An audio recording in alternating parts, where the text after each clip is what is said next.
لا إله إلا الله لا إله إلا الله لا إله إلا الله محمد رسول الله أبدأ باسم الواحد حمدا له بالعابد صلى على محمد والآل وسلام الله أدعوك يا مولا لنا بأهل بدر بدرنا محمد نبينا صل عليه يا الله. السلام عليكم ورحمة الله تعالى وبركاته. الحمد لله رب العالمين.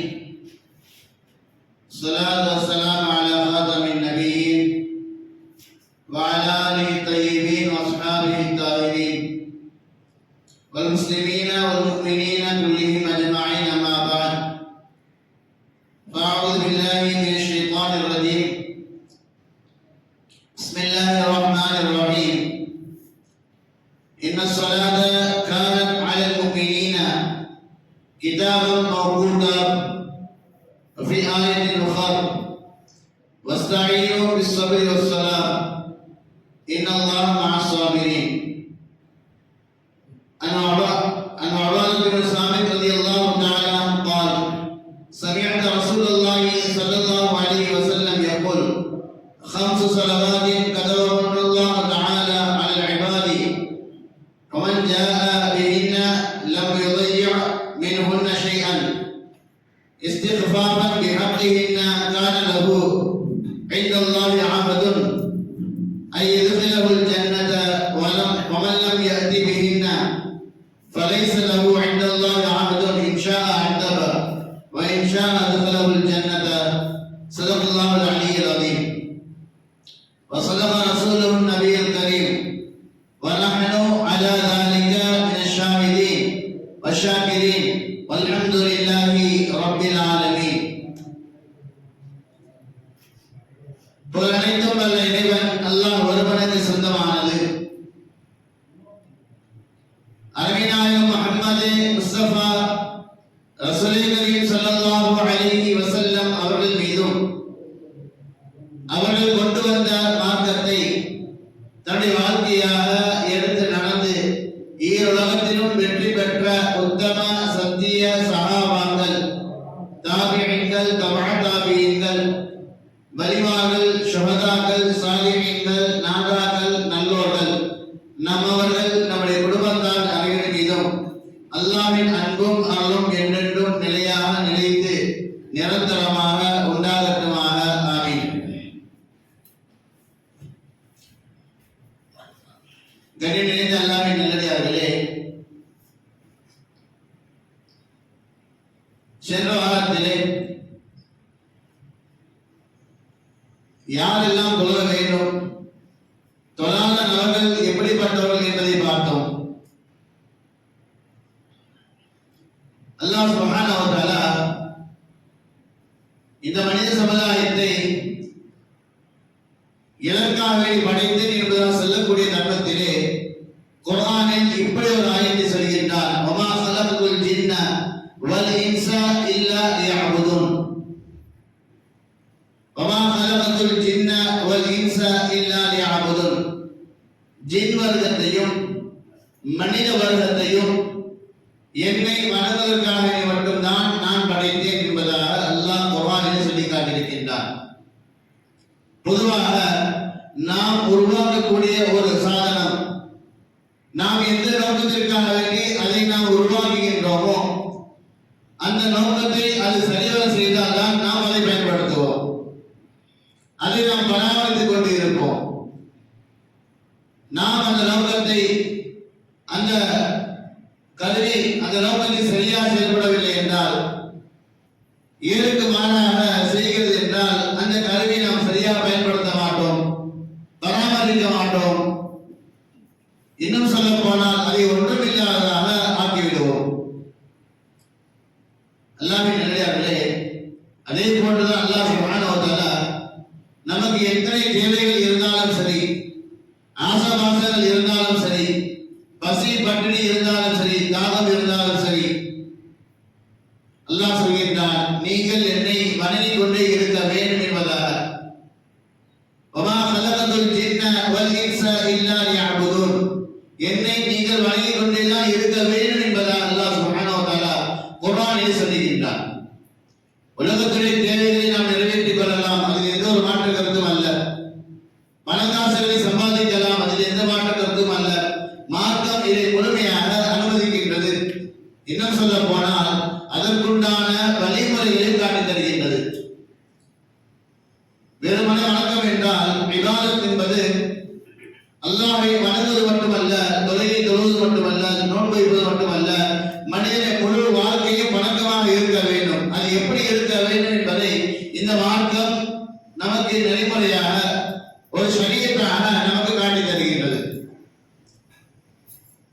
எல்லா வணக்கங்களை காட்டிலும் குறிப்பாக சிறந்ததாக இருக்கக்கூடிய வணக்கம் தான் தொழுகையாக இருக்கின்றது.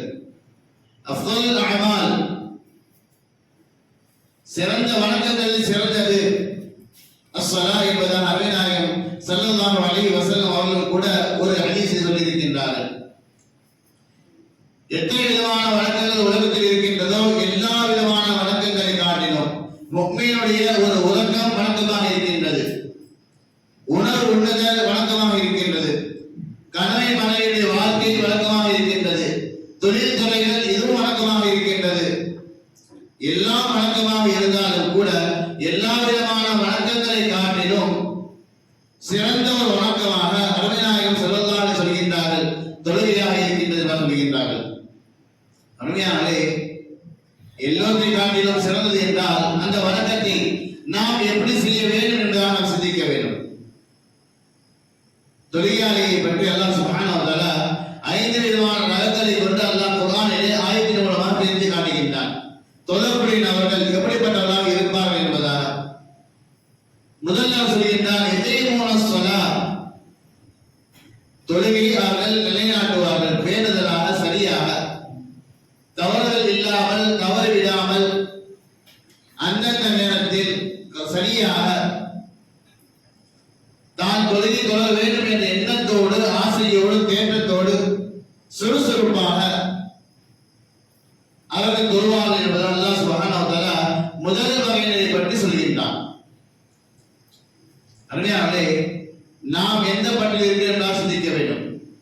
அல்லாஹ் சொல்லக்கூடிய முதல் வார்த்தை யகீமுன ஸலா, தொழுகையை அவர்கள் நிலைநாட்டுவார்கள். எந்த சிரமங்கள் வரட்டும், எவ்வளவு பெரிய பிரச்சனைகள் வரட்டும், எந்த வேலையாக இருக்கட்டும், அனைத்தையும் தூரமாக ஆக்கிவிட்டு பாங்கு சொல்லப்பட்டு விட்டால் எங்கு இருந்தாலும் சரி தொழுகை நிறைவேற்ற வேண்டும் என்ற எண்ணத்தோடு பள்ளிவாசலுக்கு வந்து யகீமுன ஸலா, தொழுகையை தொழுவார்கள் சொல்லவில்லை, நிலைநாட்டுவார்கள் என்பதாக அல்லாஹ் சொல்லக்கூடிய முதல் வகை நபர்கள். இரண்டாவது அவரை சொல்கின்றான், மா சலகக்கும் ஃபீ ஸகர் காலு லம் நகு மினல் முஸல்லின். எப்படி நாம் ஒரு உறவை எங்கே சிந்தித்தால் எப்படி விசாரிக்கின்றோமோ அதே போன்று நலவாசி விசாரிப்பார்கள். நீங்கள் எப்படி, என்ன, உங்களுடைய காரியங்கள் என்ன என்பதாக நாம் விசாரிக்கின்றோமோ அதே போன்று நரகவாசிகள் ஒரு நரகவாசியை பார்த்து இன்னொரு நரகவாசி பேசிக் கொள்வார் என்பதாக குர்ஆனில் சொல்கின்றான், மா சலகக்கும் ஃபீ ஸகர். என்ன இது, நீங்கள் நரகத்திற்கு வந்ததற்குண்டான காரணம் என்ன என்பதாக ஒரு நரகவாசி இன்னொரு நரகவாசி பார்த்து கேட்பார். ஆது லம் நகு மினல் முஸல்லின், சொல்லக்கூடிய வார்த்தை, நான் திருடினேன், விபச்சாரம் செய்தேன், கொள்ளையடித்தேன், பிறருடைய பொருளை அபகரித்தேன் என்பதாக இது போன்ற பெரிய பாவங்கள் சொல்ல மாட்டார். ஆது லம் நகு மினல் முஸல்லின், நான் தொழவில்லை, தொழக்கூடியவனாக நான் இல்லை என்பதாக சொல்வார் என்பதாக அல்லாஹ் சுப்ஹானஹு வ தஆலா குர்ஆனில் சொல்கின்றார். அல்லாஹ் நம்மை பாதுகாக்க வேண்டும். ஆது லம் நகு மினல் முஸல்லின், நான் தொழாததன் காரணமாக தான் இப்பொழுது நான் நரகத்திற்குள்ளாக இருக்கின்றேன் என்பதாக நரகவாசி சொல்வார் என்பதாக அல்லாஹ் சுப்ஹானஹு வ தஆலா இரண்டாவது நபரை பற்றி சொல்கின்றார். முதல் நபர் தொழுகையை நிலைநாட்டக்கூடிய நபர். எந்த பிரச்சனைகள் வந்தாலும் கண்டிப்பாக அவர் நிலைநாட்டுவார். இவர் எங்கே இருப்பார் என்பதை சொல்ல தேவையில்லை, நமக்கே விளங்கும். தொழாத நபர் நரகத்தில் இருக்கின்றார் என்றால் இது எவ்வளவு பெரிய பாவம் என்பதாக நாம் விலகிக் கொள்ள வேண்டும். மூன்றாவது நபரை பற்றி அல்லாஹ் சொல்கின்றான், وإذا قاموا إلى الصلاة قاموا كسالى يراءون الناس. தொழுவார்கள், தொழாமல் இல்லை. இதா காமு இல ஸலாத்தி, தொழுகைக்காக நின்றால் காமு குசாலா, சோம்பேறிகளாக நிற்பார்கள். ஏதோ வந்து விட்டோம், மாற்றிக்கொண்டோம் என்பதை போன்று, கலிமா வேண்டும் கொண்டோம், தொழுதான் ஆக வேண்டும் என்ற நிர்பந்தத்தோடு, அல்லது யாரேனும் வழியில் பார்த்து விட்டார்கள், இவர்கள் நம் தொலை வரவில்லை என்றால் நம்மை கேள்வி கேட்பார்கள் என்பதாக, அல்லது ஏதோ ஒரு காரியத்திற்காண்டி பள்ளிவாசலுக்கு வந்தார், காம சொல்லப்பட்டு விட்டது, தொழுதான் ஆக வேண்டும் என்ற நிர்பந்தத்தில் அகப்பட்டுக் கொண்டார். மனம் விரும்பாமல் சோம்பேறித்தனமாக ஏதோ கடமையை முடித்தால் போதும் என்பதாக நிற்பார்கள். காமு குசாலா யுராவுன الناس ولا يذكرون الله الا قليلا. மக்கள் தன்னை தொழுகையாளியாக பார்க்க வேண்டும் என்பதற்காக அல்லாஹ்வுடைய சிந்தனை இல்லாமல் தக்பீர் கேட்டது முதல் சலாம் கொடுக்கும் வரையிலும் சிந்தனைகள் முழுவதும் வெளியே சுற்றி கொண்டிருக்கும். வியாபாரத்திலும், தொழில் துறைகளிலும், வீடுகளிலும் தான் மறந்துவிட்ட அத்தனை காரியங்களிலும் அவருடைய சிந்தனை சுற்றி கொண்டிருக்கும். இப்படிப்பட்ட நபர்கள் இருக்கின்றார்கள் என்பதால் அல்லாஹ் சுப்ஹானஹு வ தஆலா சொல்கின்றார். நான்காவது நபரை சொல்கின்றார், வஸௌஃப யல்கௌன கையா. இப்படி சொல்வார்கள், லோஹரை விட்டு வேலை இருக்கின்றது, இப்பொழுது தொழில் இல்லைனால் பரவாயில்லை, அசரோடு சேர்த்து தொழுது கொள்ளலாம், குறிப்பிடைய கடமையாகிவிட்டது, பஜர் தொழுவில் என்றால் பரவாயில்லை, காலையில் தாமதமாக எழுந்ததற்கு பின்பதாக லோஹருடன் சேர்த்து பஜரை தொழுது கொள்ளலாம். இப்படியாக இரண்டு ரக்காத்தாக சேர்த்து தொழக்கூடிய நபரை பற்றி அல்லாஹ் குர்ஆனில் சொல்லி காட்டியிருக்கின்றான். அருமையானவர்களே, கடைசியாக நபரை சொல்கின்றான், அரஐத்தல்லதி யன்ஹா அபதன் இதா ஸல்லா. இந்த நபராக மட்டும் நாம் ஆகிவிடவே கூடாது. அரஐத்தல்லதி யன்ஹா அபதன் இதா ஸல்லா, தானும் தொழ மாட்டார், தானும் அந்த நபர் தொழ மாட்டார். யாரெனும் தொழுகைக்கு சென்றால் அபதன் இதா ஸல்லா, தொழக்கூடிய நபரை யன்ஹா தடுத்து விடுவார். அரஐத்தல்லதி யன்ஹா, அந்த நபர் செய்வார், தொழக்கூடிய நபரை நீங்கள் தொழ போகாதீர்கள், கடைக்கு செல்லலாம், பிறகு வந்து தொழுது கொள்ளலாம், இந்த காலத்திற்காண்டி செல்லலாம், பிறகு பார்த்துக் கொள்ளலாம், இதை முடித்துவிட்டு இப்படியாக தொழுது கொள்ளலாம் என்பதாக தானும் தொழாமல் தொழக்கூடிய நபரை தடுத்து விடுவார். அறியாமலே 5 நபர்கள். முதலாவது நபர்கள் இதையுமான ஸலா, அந்த நபராக நாம் கண்டிப்பாக இருக்க வேண்டும். எந்த காரியங்கள், எந்த பிரச்சனைகள் வந்தாலும் சரி, எவ்வளவு சிரமங்கள் வந்தாலும் சரி, இதையுமான ஸலா, தொழுகையை நாம் கண்டிப்பாக நிலைநாட்டியே ஆக வேண்டும். இரண்டாவது நபர் தொழுகையை சேர்த்து தொழக்கூடிய நபர்கள். மூன்றாவது நபர் தொழுவார், ஆனால் சோம்பேறியாக, சிந்தனைகள் இல்லாமல், மக்கள் தன்னை தொழுகையாளியாக பார்க்க வேண்டும் என்ற எண்ணத்துக்காக தொழுவார். நான்காவது நபர் தொழாதின் காரணமாக நரகத்திற்குள்ளாக இருப்பார். ஐந்தாவது நபர் தானும் தொழ மாட்டார், பிற மக்களையும் தொழ விட மாட்டார், தொழுகைக்கு சென்றால் தடுத்து விடார் என்றார். அல்லாஹ் சுப்ஹானஹு வ தஆலா இந்த மனித வர்க்கத்தையும் தொழுகையில் சேர்த்தாராக 5 ஆயத்துக்களை அல்லாஹ் இப்படி சொல்லி காட்டியிருக்கின்றார். அல்லாஹ் சொல்கிறான், வஸ்தஈனு பிஸ்ஸப்ரி வஸ்ஸலா. தொழுகை இருக்கின்றது, உங்களுக்கு உதவிகளை தேடி தரக்கூடியதாக இருக்கின்றது.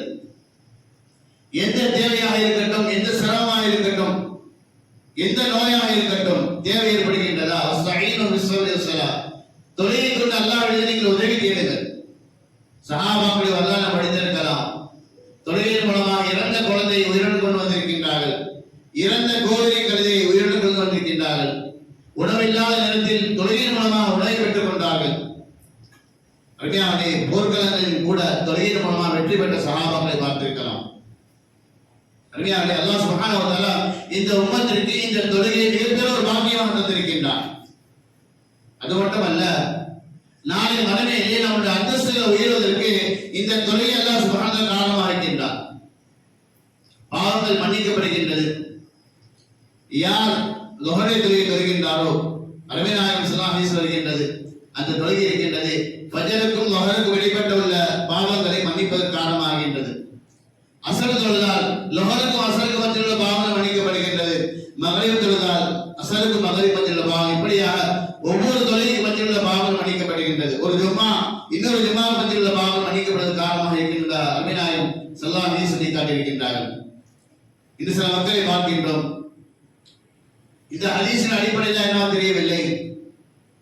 தொழுகிறீர்களா என்று கேட்டால் சொல்லக்கூடிய வார்த்தை வாரம் கண்டிப்பாக ஜும்மாவை நான் கண்டிப்பாக தொழுது விடுவேன்.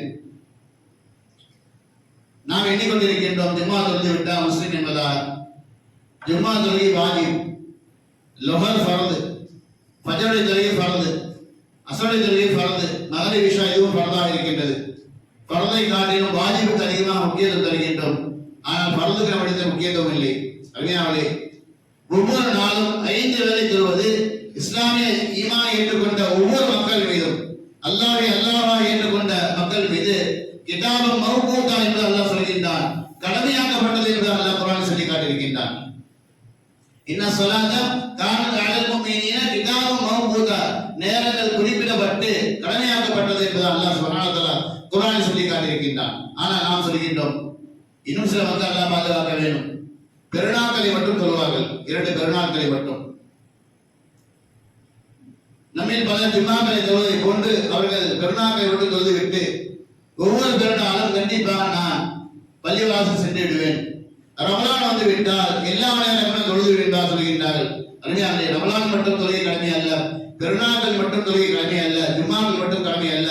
அன்றாட வாழ்க்கையில் ஒவ்வொரு நாளும் 5 நேர தொழுகை அல்லாஹ் சுப்ஹானஹு வ தஆலா இந்த உம்மத்தின் மீது கடமையாக்கி வைத்திருக்கின்றான். அந்த கடமையை நான் நிறைவேற்றுவது மூலமா அல்லாஹ் சுப்ஹானஹு வ தஆலா சொர்க்கத்திலே உயர்ந்த தரஜாக்கள் எல்லாம் தருகின்றார். அல்லாஹ் சுப்ஹானஹு வ தஆலா முன்னால் சொன்னதை கொண்டு முதல் நபராக யகீமுன ஸலாத் சொல்லப்படுகின்ற தொழுகையை நிலைநாட்டக்கூடிய நபராக நம்மையும் நம்முடைய குடும்பத்தாரையும் நம்முடைய பிள்ளைகளையும் அல்லாஹ் ஆக்கி வைவானாக. வ அல்ஹம்துலில்லாஹி ரப்பில் ஆலமீன். அஸ்ஸலாமு அலைக்கும் வ ரஹ்மத்துல்லாஹி வ பரகாத்துஹு. சுன்னத்துல்